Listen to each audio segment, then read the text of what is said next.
Hi guys, my name is Madison Levan at Hello Education Life, and I hope you guys are excited to see this video all about on Rica tips, how I passed the Rica, my experience, and anything hopefully that I can help you guys. I know that when I was studying for the Rica, I really looked for these videos just as a baseline to give me an idea of what it was.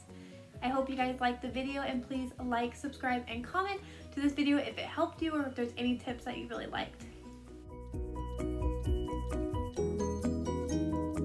First off, the Rica is a test that teachers take for their credential. So I am in a combined credential and bachelor's program, so I took it a little bit earlier. I took it about last March, so it's been a year, and I surprisingly passed it on the first try. I took it super early. We didn't have to have it passed until this May, but I had a really tough experience with the CBUS, in my own personal opinion. And so I really wanted to start early because I was really bummed about the CBUS and knew it was going to take me a long time to pass the Rica since I had heard that it was so much harder. So the Rica is a reading instructional test that you take to get your multiple subject credential for teaching. This is basically a test that you would help any students in the reading instruction. There is no math, there is no science, it's solely based on reading. And with that, I hope that these tips kind of help.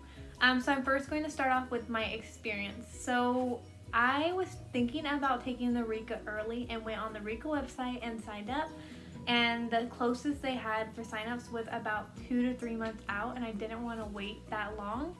And so they actually had one that was open for 3 days after I was on the website. So it was a Friday and I had till Monday. And I thought, this is going to take me a lot of tries, so this is going to be my practice try. So I go ahead and signed up, and I crammed. For those 3 days, I did put in about probably 4 to 5 hours of studying a day, which is crazy. I don't recommend you do this. I recommend that you do 2 to 3 hours a day for a couple of days. Break it up so you're not going crazy and your mind isn't only about the Rica. But that is what I did. I did cram just because I didn't have enough time, and my test was on Monday. So for me, flashcards worked well. The first thing I did before flashcards ever was get on YouTube. I looked at a couple of YouTube teachers that took it, and I'll put their names down in the subscription. That really helped me. And I watched them and just getting a baseline. Because before any of that, I knew I had to take the Rica, but I didn't know about it. I didn't know what it was about. I didn't know it was reading. I didn't know any of that. I just knew it was a big test that I had to pass. So with that, I went on YouTube. I looked at my friends and teachers on there and looked at multiple tips. So then I made basically like a checklist for myself. I said what I learned from those YouTubers, tips from them, and what they said I could do, like getting a book or getting on YouTube or any other websites that helped me. And then I took it into my own hands. I then did that, and then I basically went on and found the practice website, which has the practice test. I'll link the link down for that test below. It's the general test. It's exactly what the Rica looks like. Everybody sees it. It's for free on the website. It just has a bunch of questions, just like the Rica test. Same situational questions on phonics, on anything under the sun that's going to be on that test. So I took that test multiple times. I took it the first time with no help, straight, no phone, no distractions, because I wanted to see how long I could last without getting tired, basically. I wanted to see my experience that's going to happen in the testing center. And the first time was rough.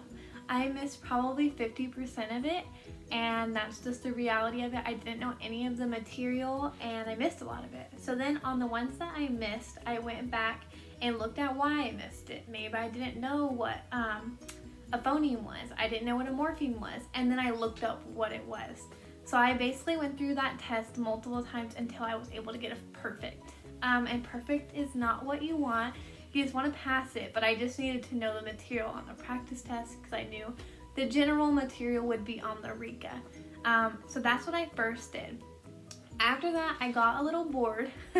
After taking that test so many times, you feel like you know the answers because you're taking it, and you don't know if you're comprehending the material.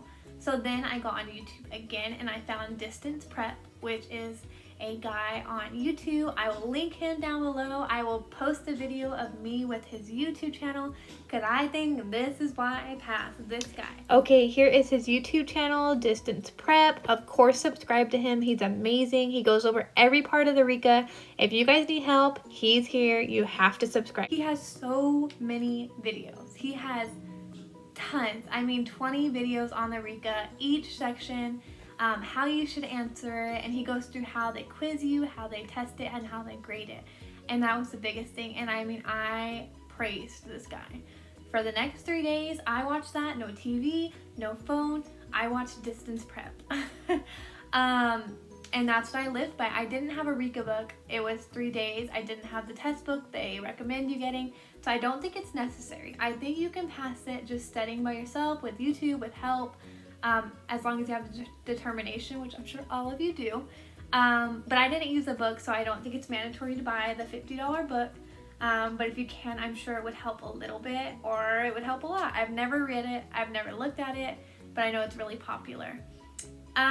Okay, now I'm going to go into, that's my experience with the Rica. I'm going to go into now some tips, general tips I use for every test. Okay, so for every single test, CBEST, a test in your class, the Rica, I have always lived by these rules. I don't really know if they help, but they always help me feel a little bit better. So I think the tests have to do a lot with confidence. I think that you guys all studied. I know you guys are going to go into it prepared, and we all feel nervous going into these big tests. So every time I go into one of these tests, I always dress a little bit nice. No slacks, nothing like that. No interview clothes. However, I do get like my makeup a little bit, wear comfy but cuter clothes, and do my hair. I feel like, to me, this boosts my confidence, saying I got this, I'm prepared. Only because when I go in yoga pants and I go my hair in a bun, I feel a little bit lazy, I feel a little bit tired, and I don't feel as ready. So that's my first tip, is to just, if you're gonna take anything, maybe just do something to make yourself feel more prepared for the test. And to me, getting dressed and doing my hair and makeup makes me feel that way. And then my second tip is just having the confidence. I think no matter what test you take, if you go into it scared, you're gonna be scared, and that may affect your score. So the best thing that you can do is going into it is telling yourself, I got this, I'm prepared for this, I've studied for this. So personally, those are my 2 tips for every single test. And I think the Rica, for teachers, it's such a big test that we always dread and we always think about going up until you have to take it. So I think just taking it step by step and going in prepared as you can will really make you successful. However, these are my tips. These are what helped me pass on the first try. These are not going to work for everyone. They don't always work for me. However, I do really recommend the YouTube distance prep that I watched. I'm sure the book helps. Online, always reach out to me if you need help. And those are my tips on the Rica. I think you guys got it, and I hope you guys liked this video. I hope some tips helped you, and I would love to hear back if you guys passed. Bye, guys. Thank you for joining in with me. I hope that you guys learned something and were able to take something. And if you guys have any testing advice for others and for myself, I'm sure I'll take multiple more tests. That would be great to hear. Go ahead and like, subscribe, and comment that down below. Bye, guys.